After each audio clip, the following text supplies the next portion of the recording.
it's not good magic, it's just like normal electronic magic where it doesn't really work very well and whatever. Anyway, so, hey, I've built this mini robot out of the AdaBox 002 kit. And what is that? Let's have a look. It is this quarterly kit that Adafruit puts out. It's about 60 bucks. And you can also buy it after the fact for 70 bucks, like you see on the sidebar there. There.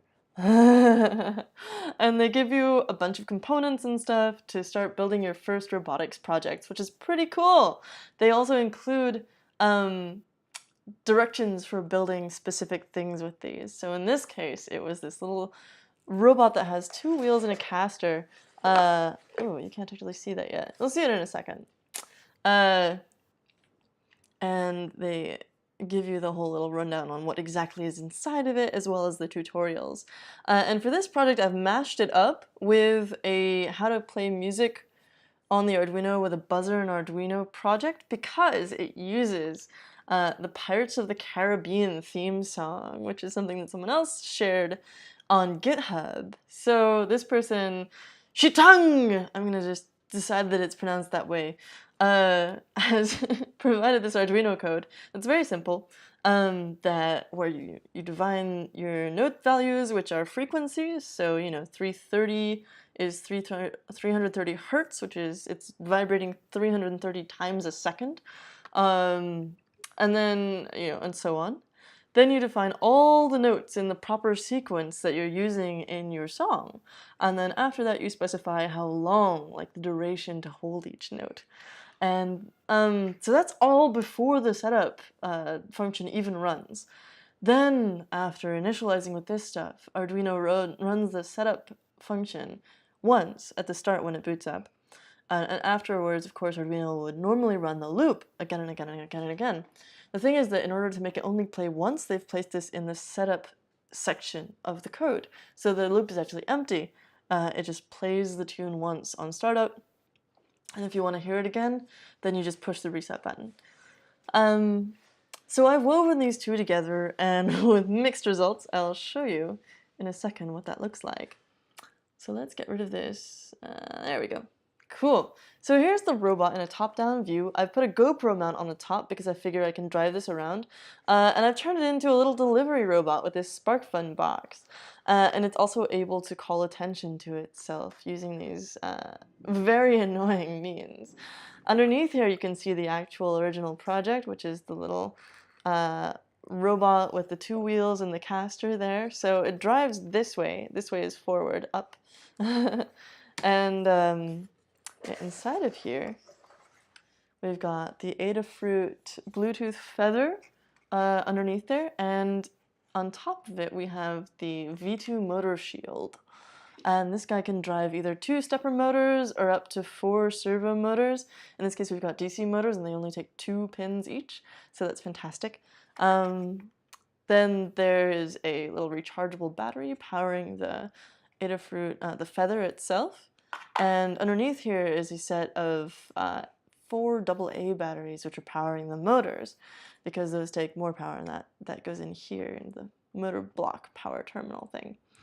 Besides that, you've got your buzzer and LED hooked up here.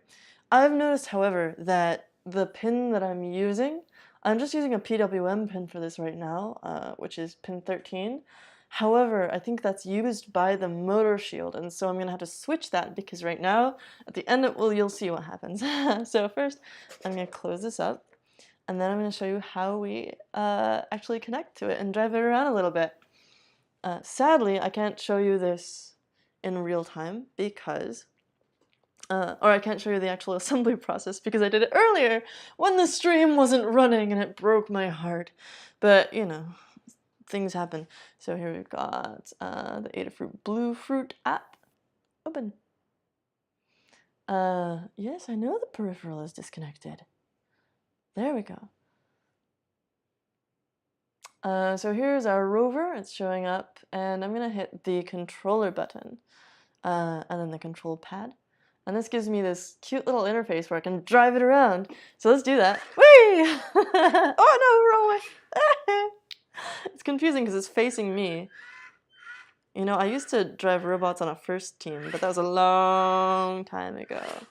It's interesting. It's got tank steering. I could modify this because right now, instead of actually doing tank steering like this, it only drives one wheel forwards or backwards. So like if I hit the left button,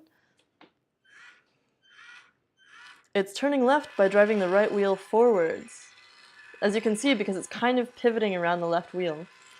So this is what I'm, and then if I hit right, then it just drives the left wheel forwards, and that's how it pivots on the right wheel. But what I prefer for robots to do is do this tank steering thing, because then it just stays in one place and kind of rotates, you know, like that. It takes a little more power because you're driving both motors at the same time, but then at the same, you know, so does driving forwards and backwards, of course. Woo! What happens if I push two at the same time? Woo! No, I can only do one at a time. So anyway, for the alert function, let's back this little guy up. Okay, now you can kind of see a top-down view, and I'm going to hit this one button to which I've attached this function that does the little alert. Because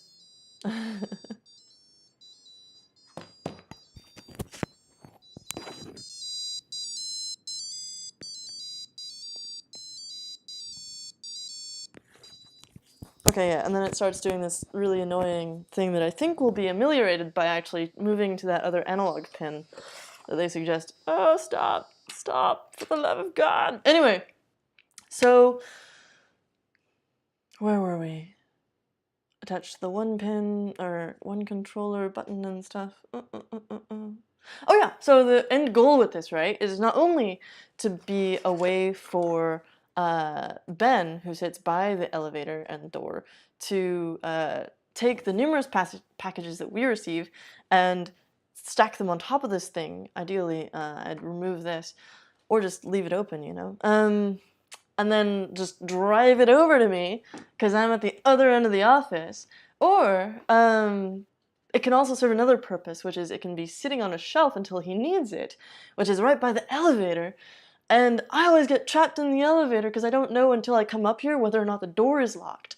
And so, you know, I bang on the elevator door and everyone thinks that it's the regular door, and then I'm just like there hanging out in the elevator shaft being like, guys, let me in. So my idea is that, you know, I can hook up to it with Bluetooth and just hit that thing and they'll be like, oh my god, make it stop, someone let Alex in, it'll be fantastic. So what I really need to do is put some security on it so that only I can connect to it, so that only I will be able to stop the alert. That would be the ideal case. But I do want other people to be able to drive it over to me and stuff. So, you know, it's a toss-up in terms of the actual behavior that I'm seeking. But in the meantime, I have this adorable little thing that I can drive around, and it makes horrible noises, and it's all great. So I'll just probably move that pin over. Let's try it. Let's try it right now. I'm going to have to turn my webcam off for a second, but that's okay. So the first step here is going to be to unplug a couple of wires. Let's see, you guys are fine. This guy needs to move. That's a, woo! That's a ground wire. And the way that these things fit on the breadboard, there's 2 free breadboard lines over here and only 1 over there. Oh, you know what? I can do this a better way. I don't have to move anything. I can just put these guys over in a free row. Doop doop, like so.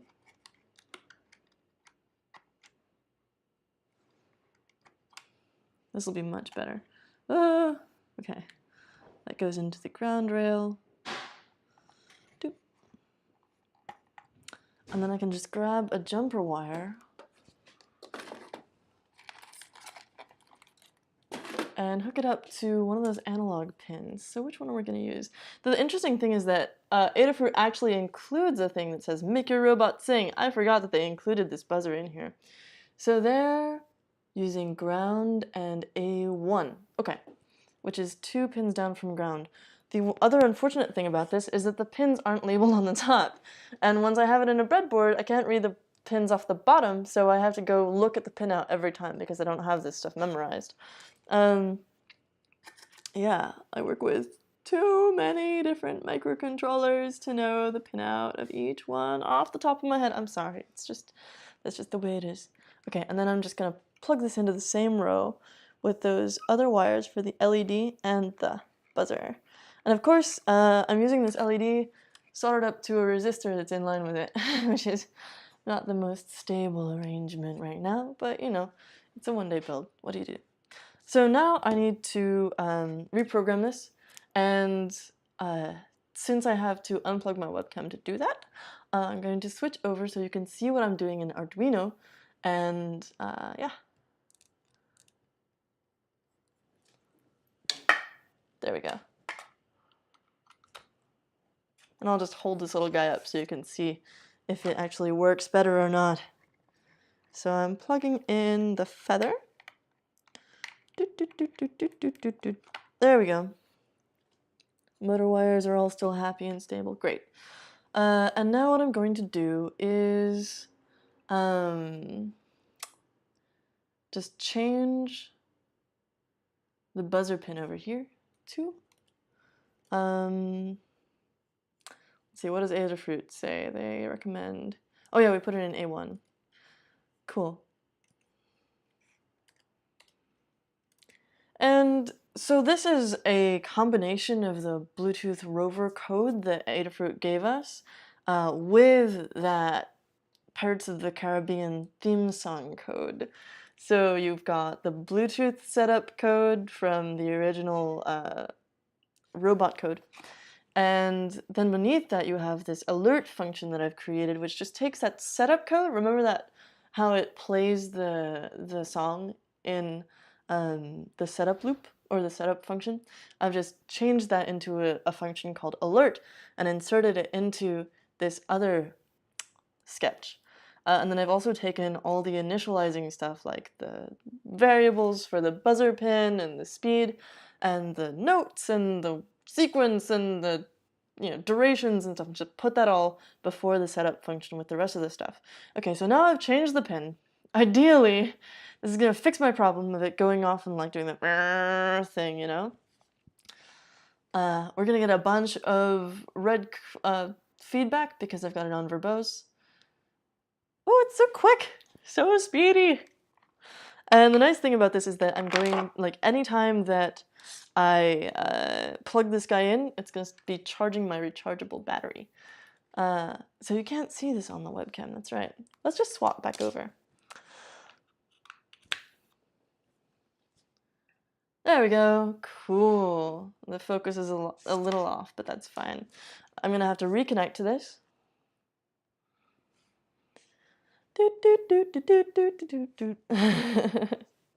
Connect. Oh, it's working better now too.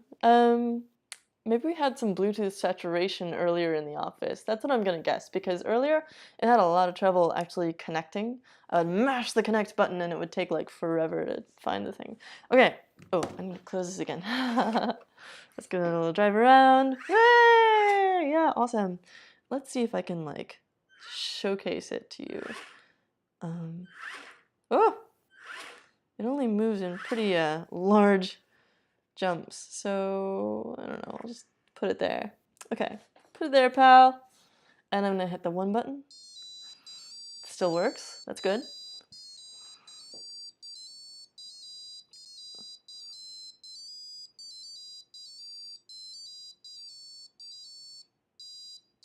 Oh, it did the thing again! Okay, so basically I just need to monkey around with this code until I figure out the problem, like where, because I truncated the song, because A, I don't want my coworkers to hate me too much by playing this whole little like 8-bit version of Pirates of the Caribbean over and over and over again, and then they might not open the door in the first place and it would be counterproductive. But also, yeah, so I truncated that. And so I think that might be causing part of the problem, even though I like looked it over multiple times. We'll see. So I'll be publishing this as a tutorial. I mean, it's pretty much the same as the Adafruit one, except that I've added this SparkFun box to give us a platform for placing packages and also a little GoPro mount, which kind of defeats the purpose of having the platform there in the first place. But, you know, we iterate. We start with an idea, we build it, and then we realize what we did was stupid, and then we try again. Also, the next one, I want to make it look like a ship. So, you know, there's gonna be a version 2 anyway, because why are we playing the Pirates of the Caribbean theme if it's not shaped like a ship? Come on! Anyway, thanks for watching. I hope this finally went through, or else I'm gonna be really sad. And yeah, have a great Wednesday. We'll catch you tomorrow.